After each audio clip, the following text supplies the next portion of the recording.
warahmatullahi wabarakatuh. Jadi hari ini aku dan Agil pengen ngapain nih, Gil? Pengen podcast mewawancarai tentang perilaku sifat sopan santun. Ya, jadi hari ini narasumber kita atau gestar kita adalah Bu Dewi. Hai. Oke, ini kayaknya kita bisa langsung lanjut aja ke pertanyaan pertama kali ya. Boleh kita mulai. Oke. Pertanyaan pertama, aku pengen nanya sama Ibu. Menurut Ibu, kenapa sih disiplin itu penting banget di sekolah? Ya penting lah tentunya, karena dengan disiplin kita biasain di sekolah, nanti insya Allah di dunia kerja atau setelah lulus dari sekolah kita akan terbiasa gitu loh. Karena nggak bisa orang tiba-tiba disiplin tiba-tiba gitu loh, nggak bisa. Itu harus dilatih dan harus dibiasakan sejak dini, bahkan dari mungkin TK, SD, SMP dan SMA juga, supaya dia terbiasa untuk bersikap disiplin gitu. Oke, baik. Lanjut aja nomor 2. Untuk kalau saya akan menanyakan bagaimana teknologi mempengaruhi sifat santun dalam era digital ini. Teknologi tentu aja sangat-sangat mempengaruhi ya, terutama kalau misalnya sang anak itu melihat konten-konten yang tidak sesuai dengan norma-norma kita gitu loh. Artinya misalnya ya, ketika dia melihat film yang nggak mencontohkan disiplin gitu ya, nah itu bisa jadi terpengaruh gitu loh. Atau di media sosial gitu kan, banyak orang-orang yang menunjukkan sikapnya yang nggak disiplin, nah itu bisa juga jadi terpengaruh, jadi sangat berpengaruh. Maka dari itu harusnya kita memilah-milah sih konten mana yang harus kita nonton dan yang nggak boleh kita tonton gitu sih. Sangat berpengaruh. Misalkan seperti yang saya lihat juga sekarang tuh banyak banget konten-konten yang apa ya, sekiranya tuh nggak bagus untuk nggak bagus untuk kita tonton gitu, Bu. Tersebar luas gitu di TikTok, di media sosial gitu. Oke, lanjut ke pertanyaan selanjutnya ya, Bu. Okay. Menurut Ibu, apa guru itu perlu melakukan kekerasan ke murid untuk mendisiplinkan murid gitu? Saya selalu bilang di kelas kalau kita siswa-siswa itu adalah manusia, bukan hewan, ya kan? Maka dari itu sebenarnya nggak boleh pakai kekerasan gitu loh. Kalau misalnya hewan, misalnya kuda, nah kuda itu kan dia bergerak kalau dipukul dulu kan. Nah tapi kan siswa itu bukan hewan, itu manusia, harusnya digerakkan dengan cinta, bukan digerakkan dengan kekerasan gitu. Itu kalau menurut saya sih. Gitu. Soalnya juga saya suka lihat itu, Bu, kemarin kan ada ya kasus tentang guru tuh ngelakuin kekerasan ke murid, alasannya tuh kayak biar muridnya tuh disiplin gitu. Di luar SMA 1 dong? Iya, bukan di SMA 1 ya. gurunya ini. Iya, kalau saya sih nggak setuju sih, karena kita manusia harusnya digerakkan sama cinta gitu loh. Dan manusianya juga, siswanya juga harus paham, nggak boleh harus dikerasin dulu baru disiplin gitu ya. Harusnya dengan dicintai dia akan harusnya sih bergerak untuk disiplin. Jadi nggak boleh nunggu dikerasin dulu gitu sih. Kalau untuk saya pertanyaan selanjutnya, bagaimana peran pendidik dalam membentuk sifat santun anak-anak dan remaja saat inilah? Peran pendidik ya tentu saja sangat signifikan. Pertama, kalau sebagai pendidik perannya yang pertama sebagai tauladan, sebagai contoh buat siswanya. Kalau misalnya pendidiknya nggak sopan, nggak santun, gimana anaknya mau mencontoh kan gitu. Jadi pendidiknya juga harus santun dulu, harus mencontohkan gimana bicara yang santun, gimana cara bicara yang sopan, bersikap yang sopan gitu loh. Simple aja misalnya maaf, tolong, terima kasih deh, gitu kan. Kayak 3 hal itu dulu deh. Ya sebagai pendidik kita harus mencontohkan. Itu satu. Yang kedua tentu saja ketika ada peserta didik yang melakukan tindak indisipliner atau yang nggak disiplin, itu sebaiknya ya ditindak tegas tanpa melihat latar belakangnya lah. Artinya harus adil, semuanya harus ditindak gitu. Harus sama semua ya. Iyalah, nggak boleh. Pilih kasih gitu. Iya, harus adil gitu. Ini Bu, saya tuh suka bertanya-tanya, Bu. Menurut Ibu, apa sih faktor yang bikin siswa tuh nggak disiplin di sekolah, Bu? Oke, pertanyaan bagus nih, Masya Allah. Apa faktor siswa itu nggak disiplin ya? Kalau menurut saya ada banyak faktor sih. Kenapa siswa itu nggak disiplin? Pertama, dia tidak terbiasa gitu loh. Kan tadi saya bilang ya, kalau disiplin itu orang nggak bisa tiba-tiba jadi disiplin, lahir langsung tiba-tiba dia ngerti gitu ya, disiplin gimana tepat waktu, enggak. itu karena dia tidak terbiasa. Berarti dia lahir bisa jadi di keluarga yang memang tidak menerapkan kedisiplinan gitu. Itu kan, jadi lingkungannya dia tidak terbiasa dengan tepat waktu misalnya, dia tidak terbiasa menggunakan seragam yang rapi gitu ya, menggunakan baju yang rapi. Jadi faktor terbesar adalah dia tidak terbiasa melakukan sikap yang disiplin gitu. Yang kedua, udah nggak terbiasa, kemudian ketika udah dikasih tahu nih gitu ya, nah dianya emang apa ya, mungkin keras kepala aja gitu ya. Jadi kayak nggak bisa beradaptasi gitu, nggak bisa beradaptasi dalam sebuah lingkungan gitu. Jadi sebaiknya sih harusnya ketika dia memang mungkin nggak terbiasa sebelumnya, harusnya ya bisa beradaptasi. Oh misalnya di sekolah ini aturannya begini, ya dia harusnya ngikutin. Tapi kenapa dia tetap melanggar? Ya itu tadi, karena pertama nggak biasa dan dia nggak mau beradaptasi dengan aturan yang ada gitu. Dan faktor yang lain banyak sih, tapi kurang lebih itulah 2 faktor besar gitu ya.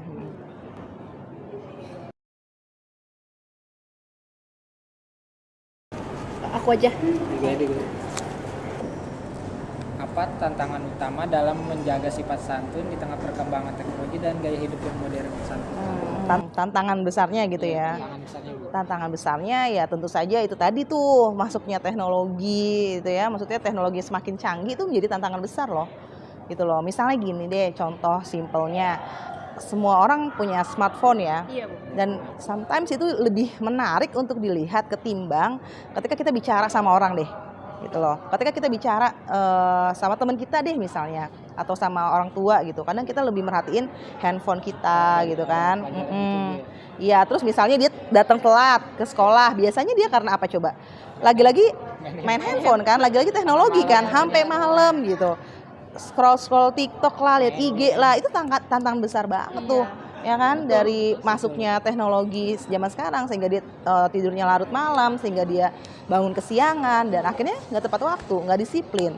Oh baju belum dicuci, baju belum digosok gitu kan, mana nih seragam, akhirnya jadi nggak disiplin gitu loh. Gitu sih tantangan terbesar itu sih menurut saya. Oke Bu, kita masuk di pertanyaan terakhir. Ini saya juga penasaran banget nih Bu. Menurut Ibu, kenapa sih guru BK tuh ditakutin sama siswa gitu loh? Kayak mostly tuh siswa-siswa tuh takut gitu loh Bu sama guru BK.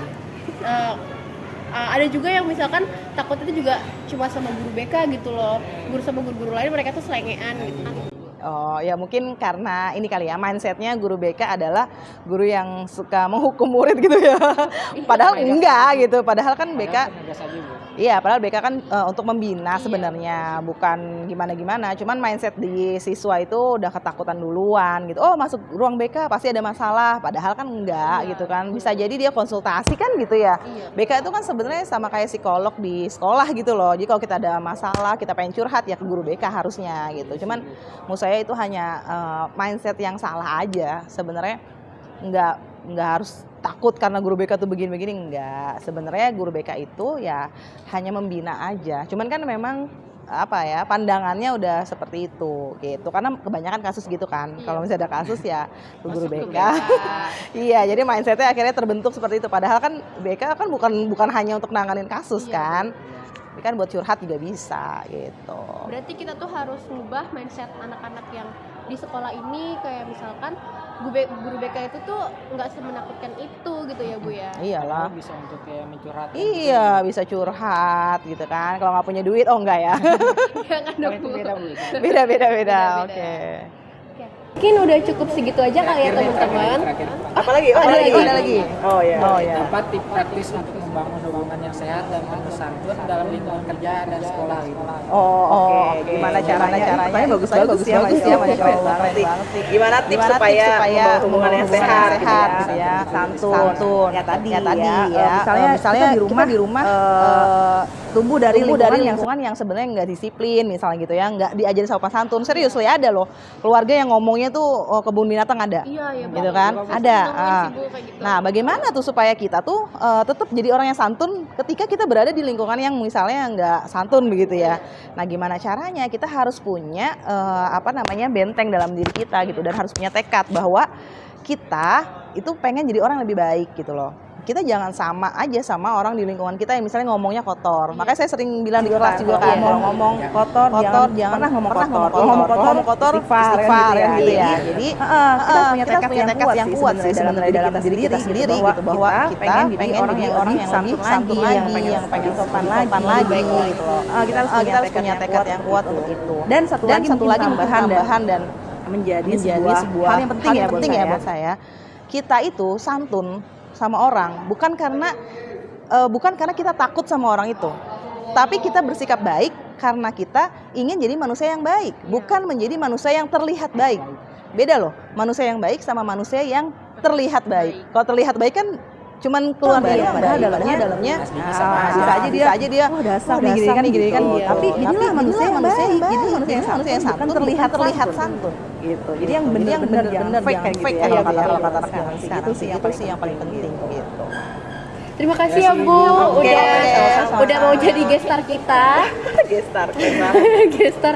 Mungkin cukup sekian aja ya yang dari Bu Dewi. Kita akan lanjut ke yang selanjutnya. Assalamualaikum warahmatullahi wabarakatuh. Waalaikumsalam warahmatullahi wabarakatuh. Oke, perkenalkan kami dari kelompok 2. Di sini saya Ataya Zaka Jamela bersama Ahmad Nasrullah. Di sini kami ingin membuat podcast untuk memenuhi tugas proyek profil pelajar Pancasila mengenai disiplin sopan santun. Dan kita kembali kepada gestar yang kedua, yaitu Bapak Nalendra sebagai guru untuk membahas topik atau permasalahan yang sedang diangkat. Jadi mungkin kita bisa mulai dari pertanyaan pertama. Menurut Bapak, adakah hubungan antara sikap sopan dan keberhasilan akademis di lingkungan sekolah? Oke, hubungan sikap sopan dan akademis ya. Sikap sopan tuh berarti kan lebih kepada hubungan dengan orang lain ya, menghormati, menghargai gitu kan.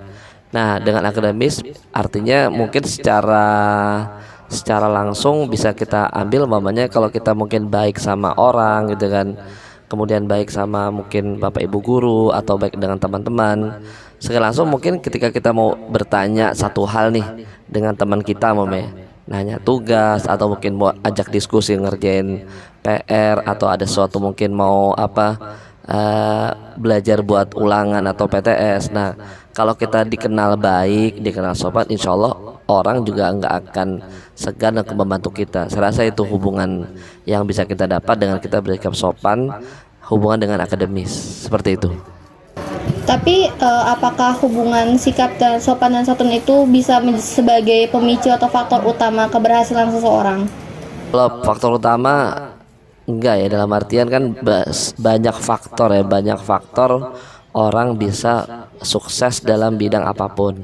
Nah, sopan santun salah satu yang bisa orang gunakan sebagai jalan menuju kesuksesan, seperti itu. Mungkin karena tuh banyak orang yang lebih di-respect kepada yang lain tuh, lebih dilihat tuh sopan santunnya mungkin ya, bukan dari seberapa pintar dia. Sebenarnya sama aja nggak sih kalau misalnya orang pintar tuh tapi sifatnya tuh jelek. Ada juga tapi orang yang biasa-biasa aja justru sifatnya bagus tuh lebih ditemenin mungkin ya dalam lingkungan pertemanan ataupun lingkungan kerja mungkin. Idealnya kan kita kan pengennya dua-duanya gitu kan. Artinya kalau bisa kita jadi orang yang baik, tapi juga akademik kita juga bukan pintar, setiap enggak kita nggak ketinggalan lah. Tapi yang utama kan jelas kan adab lebih tinggi daripada ilmu ya. Jadi adab dulu, baru kemudian kita bersikap sebagai seorang yang pembelajar, seperti itu. Nah, kita masuk ke pertanyaan yang kedua. Menurut Bapak, apa peran orang tua dalam mendukung pembentukan sikap sopan santun pada anak-anak mereka di luar lingkungan sekolah? Kalau kita kembali ke filsafat agama itu kan ibu itu kan umum madrasah ya. Ibu adalah madrasah pertamanya seorang anak. Ya, dianalogikan juga ayah ada kepala sekolahnya. Jadi pendidikan anak yang utama tentu dari rumah gitu kan. Dari rumah dia dibentuk karakternya itu kan bahkan sejak dalam kandungan itu kan, kemudian dia lahir. Jadi pembentukan karakter itu yang utama dari orang tua gitu kan. Orang tua menanamkan kedisiplinan, sopan santun, berbicara yang lemah lembut, tidak bersikap kasar. Saya rasa itu yang utama ditanamkan itu harus berasal dari rumah, seperti itu. Mungkin bisa dilanjut di pertanyaan selanjutnya, apa tindakan yang pas dari guru jika mendapatkan siswanya tuh merokok atau melakukan hal-hal negatif di lingkungan sekolah ataupun di luar lingkungan sekolah? Pertama tentu harus ada nasihat ya, nasihat kepada anak tersebut, artinya diberitahu bahwa perbuatan perbuatan tersebut tidak baik gitu kan. Yang kedua tentu dari sekolah sendiri harus ada mekanisme reward and punishment gitu kan. Reward itu berarti kan ketika orang berbuat baik itu diberikan reward. Reward itu bukan berarti barang, tapi juga pujian, apresiasi. Nah begitu pula dengan anak yang dalam tanda kutip bermasalah gitu kan, melanggar aturan, tentu harus ada punishment yang mendidik, yang membuat anak tuh menjadi sadar, bukan hukuman yang sifatnya malah memberikan perasaan yang tidak membuat anak menjadi jera. Saya rasa kayak gitu. Mungkin contoh untuk hukuman yang mendidik seperti apa? Contoh mamanya nih, mamanya ada anak yang merokok mamanya nih. Ini kita ambil kasus merokok ya. Sekarang ini sebenarnya efektif atau tidak sebuah hukuman itu kan, atau orang bisa berubah kan tergantung dari dirinya itu kan. Dirinya kan paling ada 3 faktor, ada diri, ada peer to peer lingkungan, ada juga aturan sekolah, aturan negara. Kalau dalam sekolah sudah bikin aturan merokok nggak boleh mamanya, teman-teman mungkin juga sudah mengingatkan atau orang tua. Nah sekarang tinggal kembali ke diri sendiri gitu kan.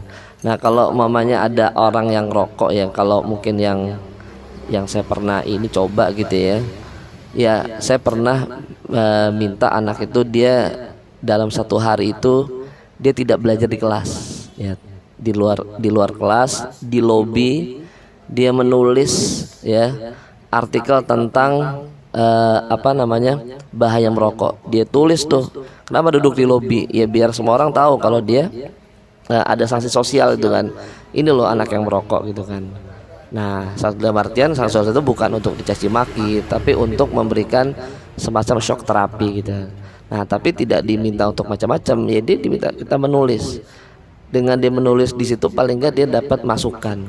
Dengan dia nggak masuk kelas, paling enggak dia ada kerugian, dia tidak berada dalam kelas, dia nggak bisa ikut pelajaran, otomatis akan tertinggal.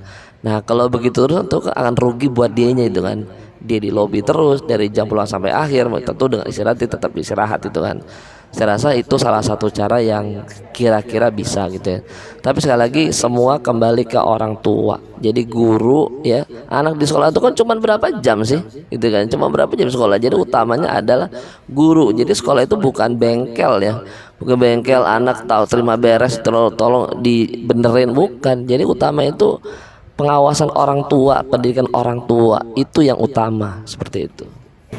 Oke, mungkin itu bisa dijadikan contoh ya untuk yang para pendengar untuk bahayanya merokok, ataupun bisa jadi contoh punishment yang mungkin bersifat mendidik. Mungkin bisa dilanjutkan di pertanyaan selanjutnya. Nah, Bapak ini kan sebagai guru, menurut Bapak bagaimana peran pendidikan dalam membentuk sifat santun pada anak-anak remaja zaman ini? Ya tentu semua kan ketika anak hadir ke sekolah, ini untuk anak SMA mamanya, berarti kan dia sudah hadir dengan mamanya dia 15 tahun nih atau 16 tahun. Paling enggak dia sudah ada 15 tahun pola pikir terbentuk dari rumahnya. Nah kita nggak tahu kan nih di rumah seperti apa itu kan. Nah disitulah dia sekolah berperan. Nah sekolah membuat sistem aturan mamanya atau etika di sekolah. Contoh mamanya ada 5S. Apa tuh 5S? Sopan, santun, salam, sapa gitu kan. Nah itu kan bisa diterapkan dari masuk gerbang sampai pulang. Nah itu kan bagian dari etika sopan santun. Ya jadi aturan sekolah mendukung seperti itu. Lalu kedua juga adanya keteladanan ya dari guru, dari pegawai, dari semuanya, sehingga anak-anak tuh punya role model. Oh ternyata di sekolah saya tuh seperti ini ya, bisa dijadikan contoh seperti itu. Mungkin pertanyaan terakhirnya adalah bagaimana cara memotivasi siswa untuk secara aktif mengamalkan nilai sopan dalam kehidupan sehari-hari mereka? Ya, yang pasti kan kita harus menyadari ya kalau hidup kita ini adalah sebagai makhluk sosial. Kita harus sadar kita interaksi dengan orang lain. Ya, kalau kita mau orang lain baik sama kita harus baik juga sama orang. Ya kan, kalau di ayatnya kalau dalam Islam itu kan, kalau kita berbuat baik, kebaikan itu kembali diri kita. Kalau kita berbuat buruk, keburukan juga balik ke diri kita juga, ya. Berarti kalau kita bagaimana untuk motivasi, berarti harus ada kesadaran, ya. Dengan cara apa? Dengan cara kita hadir ke tempat-tempat majelis ilmu, kita banyak diskusi, sehingga ada tumbuh kesadaran kesadaran bahwa kita bukan makhluk yang menyendiri, tapi ada makhluk sosial, seperti itu. Mungkin sekian tentang podcast kita pada hari ini. Terima kasih sudah mendengarkan untuk para pendengar, dan ini akhir kata dalam podcast dalam Project P5. Sekian dari kelompok 2. Wassalamualaikum warahmatullahi wabarakatuh. Waalaikumsalam warahmatullahi wabarakatuh.